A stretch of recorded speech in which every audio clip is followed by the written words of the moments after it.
Murió la reina Isabel II y no creí que viviría para ver esto.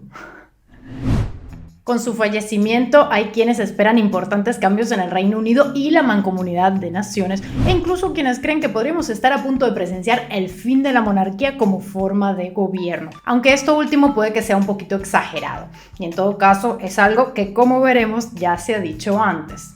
Varios han sido los eventos que han sacudido al Reino Unido en los últimos años, tales como la pandemia y el Brexit, trayendo los cambios más inesperados, como por ejemplo que la Oficina de Estadísticas Nacionales de Reino Unido señalara por primera vez la escasez de profesionales en toda la economía. Como este dato me llamó la atención, aproveché para comentarlo con mi tutor de Cambly, con quien estoy mejorando mi inglés, y hablamos de la importancia de hablar más de un idioma, en especial inglés, para aumentar las posibilidades de encontrar trabajo. Hi Alex, welcome to Preguntas Incómodas. As a tutor from the UK, how important do you think it is to speak a good level of English in order to find a better job? Yeah, I think it's pretty important, if you want to get more opportunities to find employment in other countries or from your own country with a company from another country, like remote working or something. It really helps to have a good level of English. I have lots of students that are currently doing this on Cambly, trying to improve their English so they can improve their lives and have a more comfortable lifestyle. Cambly es una plataforma que te ofrece clases de inglés personalizadas, con miles de tutores nativos con experiencias de vida muy diversas y temas de conversación súper interesantes. Si te inscribes con mi código Cambly Pregunta, podrás probar una clase gratis de 15 minutos cuando quieras y sin necesidad de usar una tarjeta de crédito. Y si lo haces antes del 18 de septiembre, obtendrás también un 30% de descuento en el plan trimestral y 50% de descuento con cualquier plan anual, con el cual cada clase sale por solo 150 pesos mexicanos. Aprovecha esta super oferta y mejora tu perfil profesional con Cambly. La última gran reina. Isabel II se convirtió en un ícono, como Mickey Mouse, pero con más clase. Es la figura que a todos nos viene a la cabeza al pensar en una reina, al menos que se te ocurra Daenerys Targaryen, y en ese caso no te podemos culpar, pues tiene más títulos que ninguna, y a decir verdad, también a la hora de pensar en la monarquía, por lo menos en Occidente. Y esto es inevitable, pues estuvo en este mundo por tanto tiempo que hasta acumuló un montón de récords Guinness. Fue el segundo monarca con el reinado más largo, pues el récord todavía lo tiene Luis XIV de Francia. Se le atribuye haber contribuido a fortalecer y haber modernizado la corona, adaptándose a los tiempos. Esta fue su primera publicación en Instagram, en la que cuenta de una carta que se concibió en el Museo de Ciencia del Reino Unido. Fascinante. Igual no podíamos esperar una foto suya posando con boca de pato. Cuando fue nombrada reina, se temió también entonces que fuera el fin de la monarquía, pero ella trabajó para consolidarse como figura de la Mancomunidad de Naciones. También se le atribuye haber contribuido a la estabilidad del reino, pues se le recordará por haber sido discreta y trascender las diferentes etapas políticas de su país. Permanecer callada, sonreír y saludar. Así dicho parece una tontería, pero se reunió con tantos líderes alrededor del mundo y vivió tantos periodos históricos tan críticos y diferentes que cualquiera hubiese mostrado menos temple. También será recordada por su sentido del humor, como cuando recibió este año al osito Paddington para tomar el té. O cuando saltó en paracaídas junto a James Bond en 2012 para inaugurar los Juegos Olímpicos de Londres. Si no has visto estos videos todavía, búscalos y ya me dices por la caja de comentarios si te parecen graciosos o no. A mí la verdad no mucho, pero supongo que solo se trata del típico humor inglés. En todo caso, Isabel II gozó de una aceptación del 86% dentro del Reino Unido, mientras que la del ahora rey Carlos III es del 65%.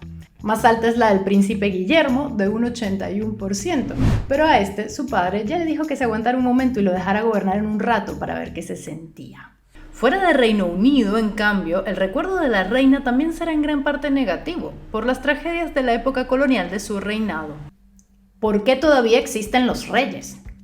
La idea de que todavía existe una forma de gobierno que ha acompañado a la civilización desde que se volvió prácticamente sedentaria nos suena pasadito de moda, en especial para quienes nacimos en América.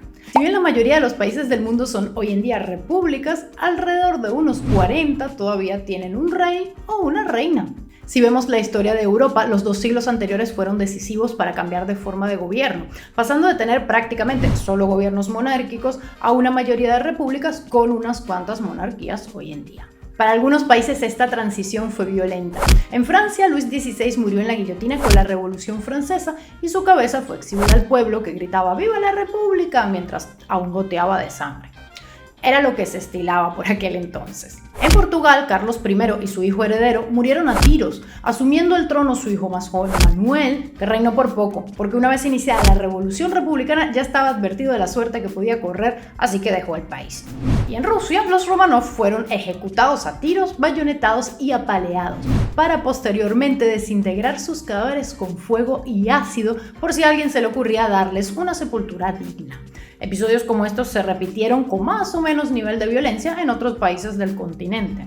Otros, en cambio, intentaron hacer las cosas de manera más civilizada, como los italianos, que en 1946 eligieron la república con un referéndum.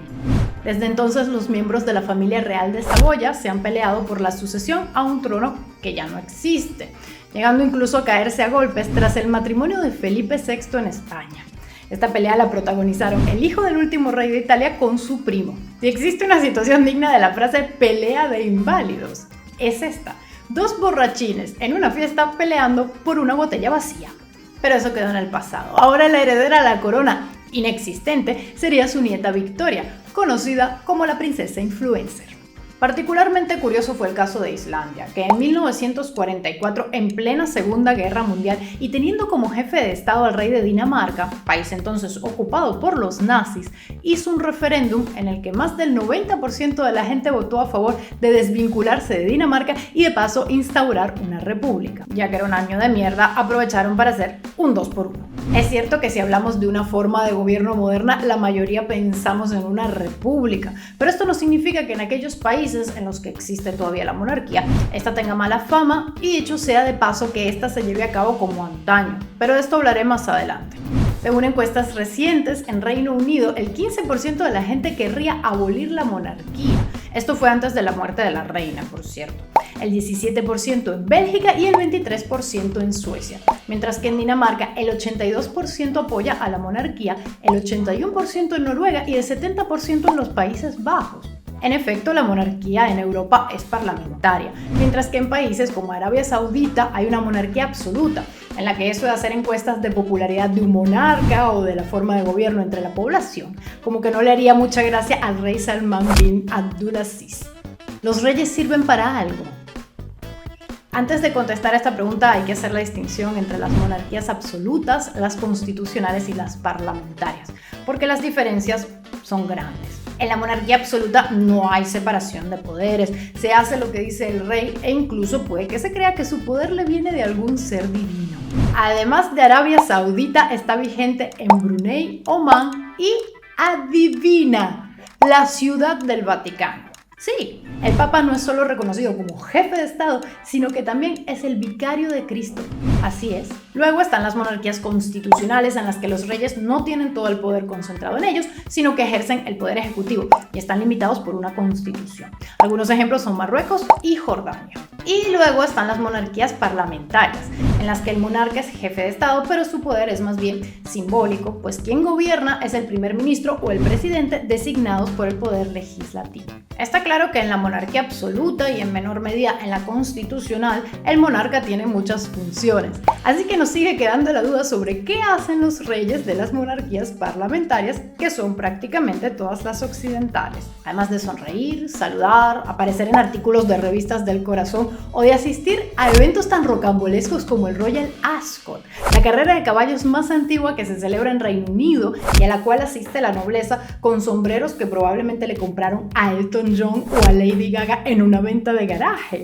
También hacen alguna que otra cosa, muchos compromisos políticos, diplomáticos y obras sociales, e incluso por el medio ambiente, como es el caso de Carlos III del Reino Unido.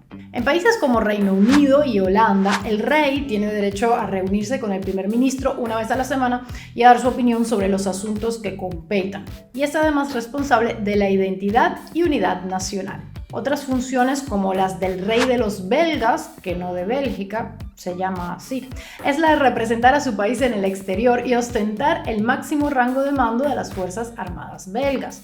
También promulga leyes, muy parecido al rey de España en estos aspectos. Este último, por ejemplo, asiste a la cumbre iberoamericana en la que se reúnen jefes de Estado y de gobierno.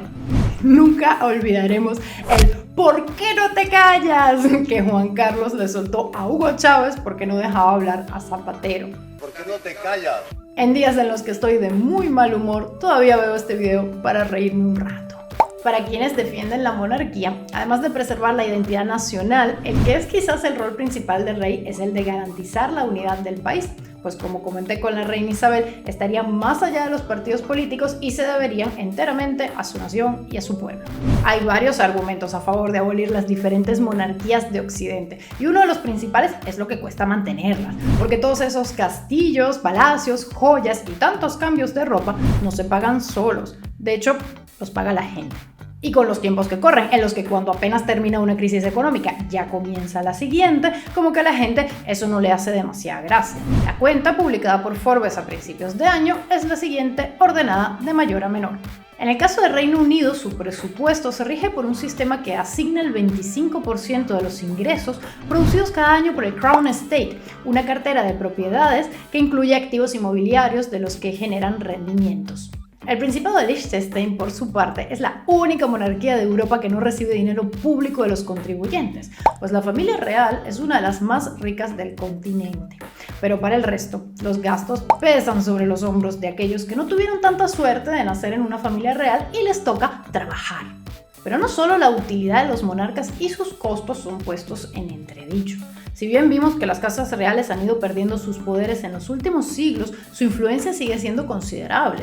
Además, los reyes suelen gozar de inmunidad soberana, es decir, que no pueden ser procesados legalmente. El Papa, por ejemplo, es infalible, es decir, cuando ejerce su oficio, gozaría de esta infalibilidad conferida por el mismo Jesús a su iglesia. O sea que el Papa no se equivoca, lo cual me crea conflictos sobre aquella vez que dijo haberse equivocado en el manejo de los abusos sexuales en Chile. Si nunca se equivoca y dice que se equivocó, ¿en qué momento tenemos que creerle? En fin, que los entendidos nos explican que la infalibilidad papal no va de esto y que las borricas como yo solo usamos el término para hacer chistes malos. Así que solo por el hecho de haber nacido en una familia y no en otra, estas personas tienen asegurados sueldos astronómicos de por vida. Algunos de ellos no pagan algunos o todos los impuestos de su país, tienen influencia política y no pueden ser enjuiciados. Esto atenta contra el principio de igualdad que muchas de nuestras sociedades supuestamente defienden. Para colmo, no han faltado los escándalos que han rodeado a algunas familias reales, siendo quizás el más sonado para muchos el del ahora rey emérito de España, Juan Carlos I, por corrupción. Habría incurrido en 5 delitos fiscales, pero salió bien librado pues no pudo ser denunciado por inviolabilidad, prescripción o porque regularizó sus fondos. Por ello y por escándalos previos, como cuando en 2012 se rompió la cadera mientras cazaba en Botsuana, mientras su país pasaba por una profunda crisis económica, su popularidad no está en su mejor momento. Ahora, el 57% de los españoles no quiere que vuelva al país, pues Juan Carlos vive tan tranquilo en Abu Dhabi, donde reside desde hace 2 años. ¿Atenta la monarquía contra la democracia? Aunque parezca un contrasentido, la monarquía ha logrado convivir con la democracia. Si nos ponemos estrictos, no deberían hacerlo, pero de alguna manera se las arreglaron para que funcionara.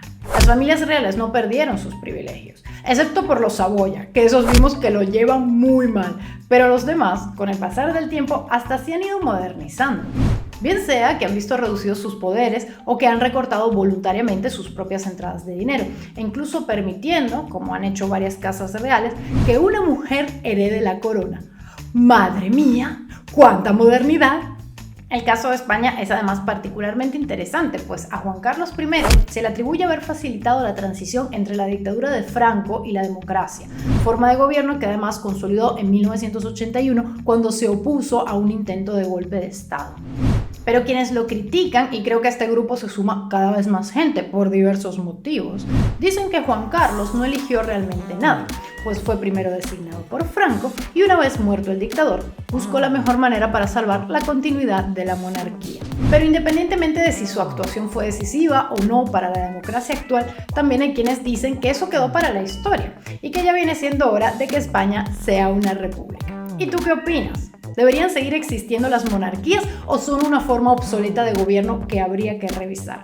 Te leo en la caja de comentarios. Chao.